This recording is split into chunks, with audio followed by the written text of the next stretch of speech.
Então, a proposta da noite de hoje, eu coloquei lá o tema de angústia da melhora. E é um capítulo do livro Reforma Íntima Sem Martírio, que eu já tinha até comentado, e sugerido a leitura para todo mundo. E é uma das coisas que eu acho que mais interfere em nossas vidas, em qualquer coisa. Imagine aí quando a gente fica doente, que você fica naquela ansiedade para você sarar logo, você quer tomar o remédio e daí 5 segundos, como um passo de mágica, a doença sara, a febre passe. E a gente é desse jeito. Então, muitas vezes, por conta dessa nossa necessidade que as coisas andem rápido demais, a gente não dá tempo nem do nosso corpo sarar, se restabelecer. Precisa de um tempo para que as coisas ajam. E não é diferente nas coisas da nossa vida. Quando a gente procura a doutrina espírita, a gente vai ter aqueles 2 casos. Aquelas pessoas que vão chegar na doutrina pelo amor, que eu acho que deve ser uma das maiores graças, das pessoas. Igual um dia uma palestrante, a Anete Guimarães, falando, olha, eu não sei outras situações, mas eu conheci o Espiritismo porque eu nasci dentro do Espiritismo. Só que não é a maioria das vezes que acontece. A maioria das vezes a gente procura essa doutrina por conta da dor, Então, se a gente vem pela dor, é sinal de que a gente precisa nos refazer e precisa de alguma melhora, E é sobre isso que a gente vai falar, porque toda essa reflexão, se a gente deseja tanto melhorar e a gente quer para ontem essa melhora, a gente acaba se angustiando dentro desse processo. Porque a gente acha que não vai dar certo, que não está funcionando, e aí muitas vezes a gente desiste até mesmo antes da hora. Como essa necessidade que a gente tem de fazer. E o que a gente precisa entender é que a angústia, a melhora, ela faz parte do nosso processo de reforma íntima. Igual a reforma a gente bagunça para depois ficar arrumado, é assim que a gente faz também. E esse processo de reforma íntima, ele requer uma transformação. E como toda transformação, ela é lenta e ela é gradual. A gente está falando aí de coisas que muitas vezes a gente não vai conseguir modificar apenas em uma encarnação. Nós estamos falando aí de várias vivências que serão necessárias para que a gente consiga transpor essas etapas, E é muito importante que para que a gente consiga fazer isso, a gente tenha muito autoconhecimento. Como é que a gente vai querer melhorar se a gente nem sabe como a gente realmente é? E uma das coisas mais difíceis que a gente tem é encarar quem a gente é. Um dia eu estava tendo uma dinâmica lá no instituto onde eu trabalho, e aí pediram para a gente poder nos descrever. E a gente tem uma tendência a nos descrever por aquilo que a gente faz. Eu sou professora, eu não posso falar que eu sou mãe, eu sou tia, eu sou isso, eu sou aquilo outro. A gente não via ninguém falando, eu sou egoísta, eu sou implicante, eu não tenho paciência. Por quê? Porque essas coisas, quando a gente coloca esse espelho para a gente, às vezes nos machuca. E enxergar a realidade, tem hora que a gente não está afim de se machucar, Porque a gente vai encontrar outras coisas aí. Então, a inquietação e esse sofrimento vão surgir quando a gente buscar se autoconhecer. E precisa fazer isso. Então, é aquilo que a gente precisa saber. E lá no livro tem uma citação muito interessante, que diz o seguinte: os conflitos criam as tensões no nosso mundo íntimo em razão da contraposição entre 3 fatores: aquilo que a gente gosta, aquilo que a gente deveria fazer e aquilo que a gente consegue. Lembra daquela frase, expectativa e realidade? Quando você fala, nossa, viu a receita lá, vou fazer aquele bolo e sai nada a ver com o bolo, e você fala, nossa, não era tão simples como eu imaginava. Porque a gente cria essa expectativa, E aí, as causas que vêm para nos trazer essa angústia são o quê? Perfeccionismo, Eu até me coloco nesse lugar porque eu não gosto de fazer nada que não seja 200%, então quem é assim sofre, né? Autocrítica excessiva, quando a gente se culpa, a gente se pune, às vezes, muitas vezes a gente nem dá conta, a gente já está desculpa, não dei conta, não foi tudo isso que eu imaginava. A impaciência, coisa que ninguém tem, né, gente? Ainda mais na ansiedade que a gente vive, e expectativas irreais.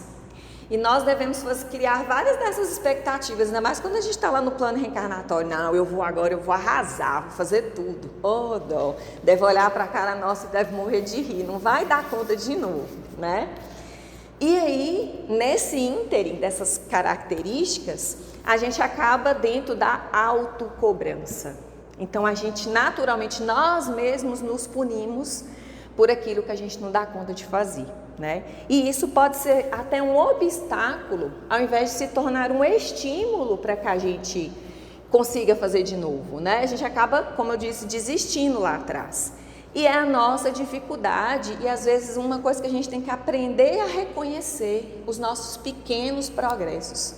É igual fala, que o Espiritismo, ele quer que a gente aprenda apenas uma coisa: o nosso esforço em tentarmos nos tornar melhores nessa vida agora do que a gente veio na outra.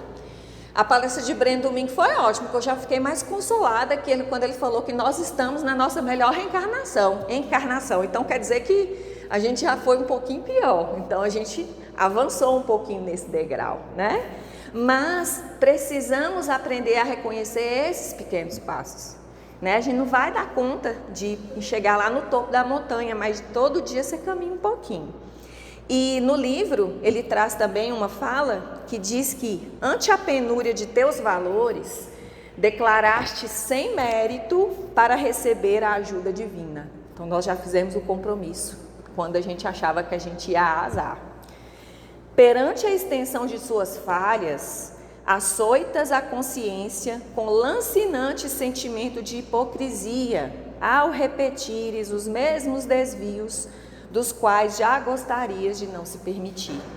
Essa é a estrada da perfeição, não te martirizes. Então é o caminho que importa. É a nossa tentativa de, hoje não deu certo, não, mas amanhã vai dar. Amanhã eu vou dar conta, ou amanhã eu vou fazer mais um pouquinho. E o remédio da angústia, para que a gente tire essa angústia do nosso caminho, é a aceitação, né? A gente reconhecer até onde a gente dá conta e até onde a gente não dá conta. Porque aí faz parte do nosso processo de se autoconhecer, né? Ninguém nasceu sabendo tudo e todos nós sabemos que se fosse para todo mundo resolver todos os problemas do mundo, não precisava de ter um tanto de gente, porque um só ia lá e resolvia tudo. Então, cada um vai dar conta de um pedaço, né? E mesmo assim não vai ser da perfeição que a gente imaginaria. E também a autocompaixão, né? Então, a gente se compadecer daquilo que é possível e aquilo que não é possível. Então, eles são antídotos para essa nossa angústia, que tanto muitas vezes nos atrapalha. Então, é a importância de se perdoar e se tratar com gentileza. Nós mesmos nos escravizamos, nós mesmos nos punimos. Então, a gente tem que parar de fazer isso. Então, a gente tem que ser aquele que joga para cima. Se nem a gente acreditar na gente, pode lavar as mãos, porque não vai dar certo, né? Então, se tratar com gentileza, né? A gente aprender a conduzir bem essa pessoa tão importante. E a angústia da melhora é um impulso para a promoção. O remédio salutar para amenizá-la é a aceitação incondicional de ti mesmo, com seus defeitos, com suas virtudes, com suas habilidades, com as suas não habilidades, né? Se fôssemos todos perfeitos, não estaríamos aqui, já estaríamos lá com os anjos. Então, estamos aqui para aprender e melhorar alguma coisa. Se for desenvolver mais paciência, né? Se for desenvolver algum outro tipo de virtude, cada um na sua, né? nessa construção. E para isso, precisaremos também de paciência e persistência. Também nós somos brasileiros, diz que o brasileiro não desiste nunca, né? Então, nós já estamos aí com alguma coisa do nosso lado, né? Lembrando que é esse processo lento e gradual e encorajar a persistência, a confiança em si mesmo. Sem a gente alimentar fantasias de saltos evolutivos, dá um passo atrás do outro. É um dia de cada vez. Toda vez que a gente vai participar de algum tipo de... Vocês já podem ver, qualquer tipo de programa que requer recuperação, que requer um reestabelecimento de nós em alguma coisa, ele sempre propõe o quê? Um dia de cada vez, né? Porque a gente só tem que vencer esse um dia de cada vez, né? É um dia a mais sem acidentes, é um dia a mais sem beber, é um dia a mais sem eu me envolver com algum tipo de droga e assim sucessivamente. E o que vem fortalecer essa nossa vontade? Não tem outro caminho a não ser vigilância e oração. São essas as ferramentas que a gente tem à nossa disposição. Então, a vigilância e a oração elas vêm para fortalecer a nossa alma. Quando a gente fala de vigilância, né, lá o vigiar e orar, que a gente tanto lê no nosso evangelho, é cuidar da nossa vida mental, nossa casa mental. Quem permite o que entra ou o que sai é cada um de nós. De ter essa, como diz, né, igual um cão de guarda lá, preocupado com aquilo que a gente está conduzindo dentro da nossa mente, né? Então, cultivar pensamentos positivos e elevados. Nós vamos ficar para sempre, gente, na frequência perfeita? Nunca. Nosso dia é assim, ó. Uma hora você está rindo, outra hora você já está preocupado, aí o telefone toca, e aí um menino grita, e aí chama outra coisa, outra demanda, e é assim. Mas a gente tem que ir tentando o quê? Tentar levar, né, da melhor maneira possível, cada vez que a gente é tirado da frequência que a gente desejaria. Evitar ambientes e influências negativas. Nós somos frutos do meio, né? Então, estar em locais que vão nos tirar daquela frequência que é ideal, é praticamente impossível a gente querer que a gente tenha um resultado bom, né? Então, a gente precisa ter esse cuidado também. Estar atento aos próprios pensamentos e ações, e a gente começa a identificar aquilo que é padrão negativo.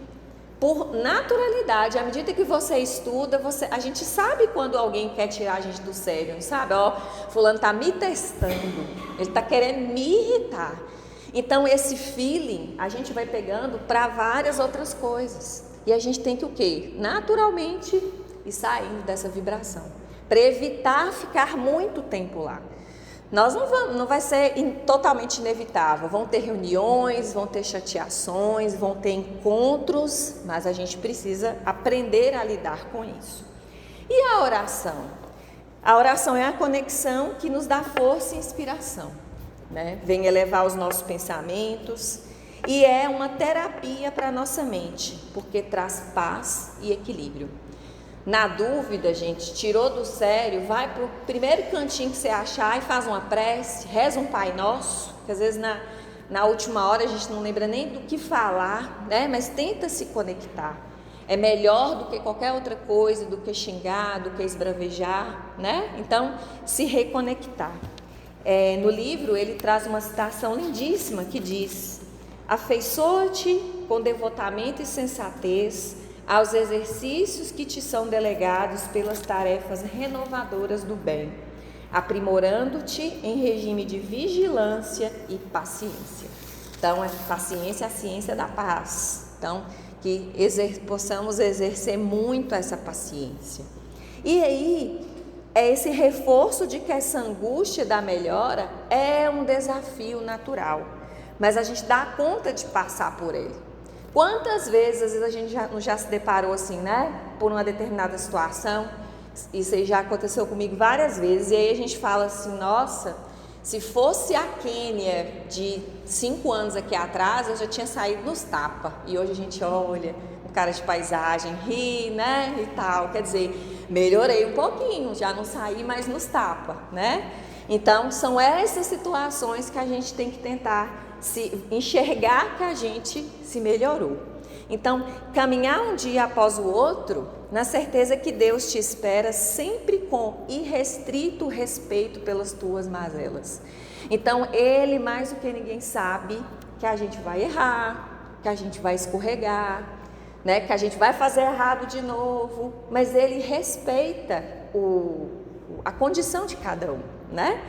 E guarda o único direito de um pai zeloso e bom, que é a esperança de que amanhã sejas melhor que hoje, para a tua própria felicidade.